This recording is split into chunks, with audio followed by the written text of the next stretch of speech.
Tandis soir, la lumière paraîtra. Moi je vis la lumière de mon temps. Oh, quand je l'ai vu, mon cœur s'est réjoui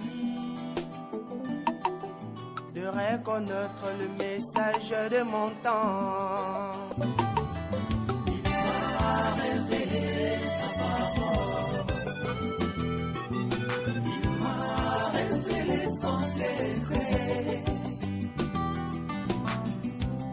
Mon âme bénit l'Éternel.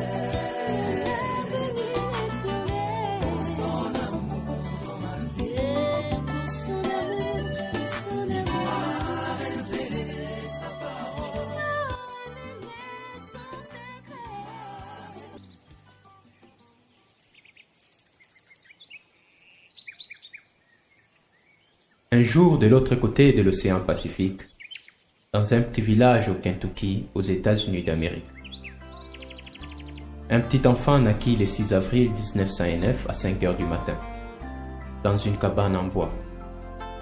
On donna à cet enfant le nom de William Marion Branham.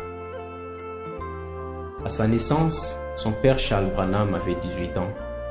Il était d'origine irlandaise. Sa mère Ella Branham avait 15 ans.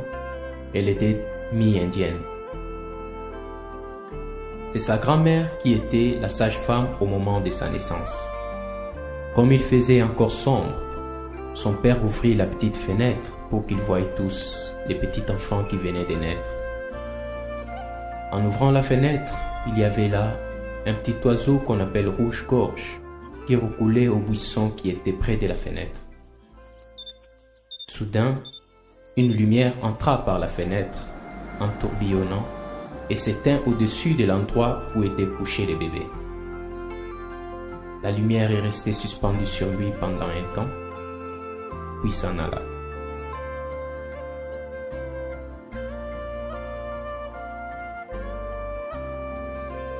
Son père, sa mère et sa grand-mère s'interrogèrent sur ce qui venait de se passer, mais ils ne comprirent rien du tout.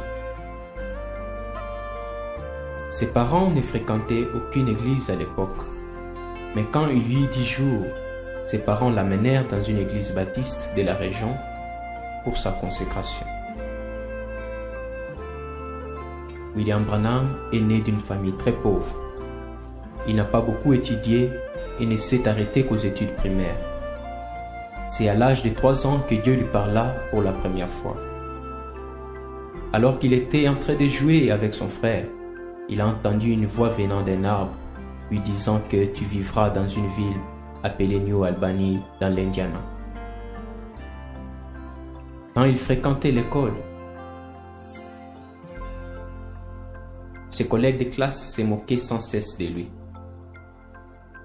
Il était souvent délabré et s'isolait souvent. Pour aller à l'école, sa mère prit le manteau de son père pour lui en faire un pantalon. Il portait un manteau qu'il avait reçu d'une dame comme cadeau. Parfois, il partait en classe avec ses manteaux sans chemise. Une fois au printemps, son institutrice lui demanda « Tu n'as pas chaud de porter tout le temps ces manteaux ?» Il lui répondit « Non, j'ai froid ». Or, il n'avait pas de chemise à l'intérieur. La dame lui plaça alors près de la cheminée pour lui réchauffer. Branham s'est mis à transpirer et il était tout mouillé. Voyant cela, l'institutrice lui demanda de rentrer à la maison et ses collègues se moquaient de lui. Branham avait un de ses amis qui portait chaque fois une tenue de scout.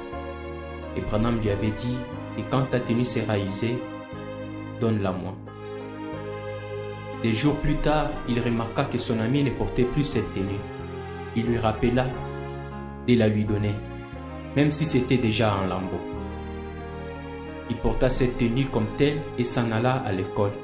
Ses pantalons avaient une longue jambe et une autre jambe ne s'arrêtait qu'au genou. Tout le monde se moquait de lui en le voyant. Son institutrice lui renvoya à la maison.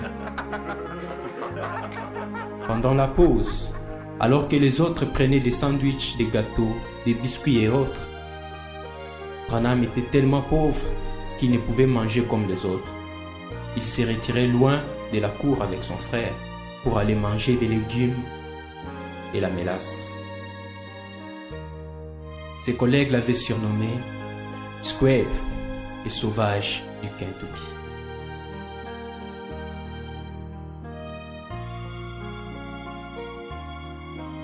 William Branham était aîné de sa famille.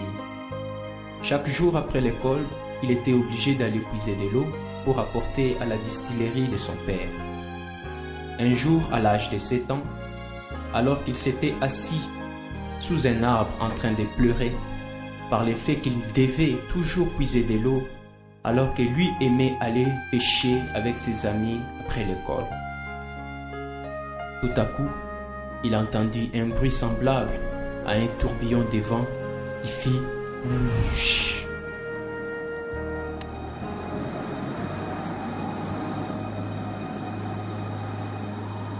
Il se retourna, il vit un tourbillon de feuilles à mi-hauteur de l'arbre, et une voix audible lui dit : « Ne bois jamais, ne fume pas, ni ne souille ton corps d'aucune façon. Il y aura un travail à faire pour toi quand tu seras plus âgé. » Il eut peur qu'il laissa tomber ses 2 seaux et il courut les dire à sa mère.